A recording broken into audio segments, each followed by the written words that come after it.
2008. aasta augustis alustati Tartu Kutsehariduskeskuse A-korpuse parkimisalade rekonstrueerimisega. Selle tulemusena tekkis vajadus piirata ja sulgeda liiklus nii autodele kui ka jalakäijatele Kopli A-hoone õppekorpuse ees.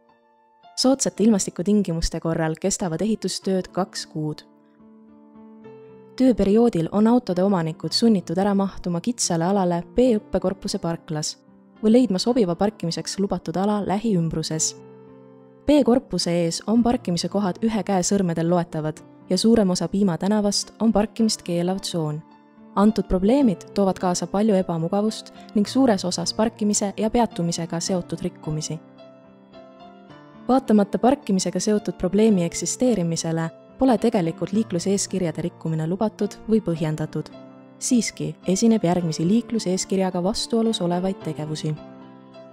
Paragrahv 152.1 ütleb selgesti, et parkida ei tohi kohas, kus liikluskorraldusvahend seda ei luba, ega kohas, kus ei tohi peatuda. Paragrahv 152.6 dikteerib, et parkida ei tohi kohas, kus takistatakse teises sõiduki sõitmist, parkimiskohale või väljasõitu sealt.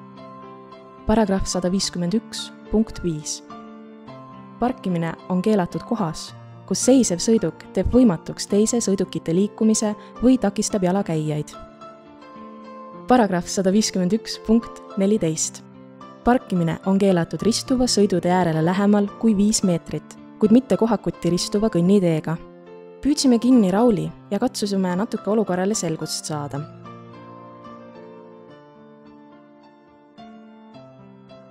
Kuidas hindate parkimise hetkeolukorda? Parkimise hetkeolukord jätab kõvasti soovida, kuna meil A-korpuse esine parkla on veel ehitusjärgus. Ja selle tõttu on Piima tänav täielikult autode poolt hõivatud, mis ilmselt segab neid elanikke, kes siin elavad, ja samuti ka meie koolimaja.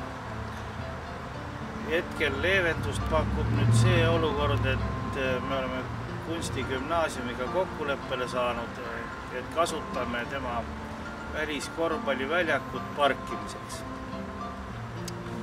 Aga kahjuks seda kasutavad väga vähesed, sest et see paarsada meetrit jalgsi käia inimestele tundub pikk maa olevat.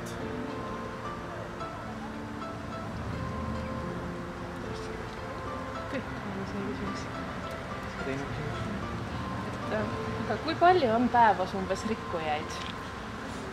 No seda ei oska küll täpselt öelda, sest kellelgi pole aega, et siin neid rikkujaid jälgida ja üles loetleda, aga neid ikka jätkub. Ja üldiselt me siiski katsume võidelda nende rikkujatega, aga palju see nüüd tulemust annab, veidikene ta siiski ikkagi parandab autojuhtide käitumist, aga üldiselt, kuna olukord on selline vilets, siis me saame aru ka nendest rikkujatest, et kui ka parkida kuskil pole, siis vaatame natukene läbi sõrmede mõnedele niisugustele rikkumistele. Et siis kõik rikkujad ei saa karistust, et saavad? No karistust ei saa, hoiatuse saavad. Me paneme sedelit nendele kojameeste vahele, kus on ära märgitud autonumber, kes on rikkunud, ja hoiatame teistkordsel rikkumisel, teisaldame auto. Te rääkisite ennem sellest, et saab parkida sinna kunstigümnaasiumi juurde, aga kui sinna inimesed ei viitsi parkida, et siis kas te näete mingit olukorra lahendamisvõimalust veel? Lahendus valmib alles, sest kui saab valmis A-korpuse esine parkla, siis sinna see parkla mahutab 75 autot. See peaks nüüd küll lahendama selle parkimisprobleemi. Sest Piima tänava peal ma ei usu, et siin 75 ära mahuks. Aga kui 75 autot siit ära võtta, ükskõik kust ümber majade, siis peaks olukord lahendama.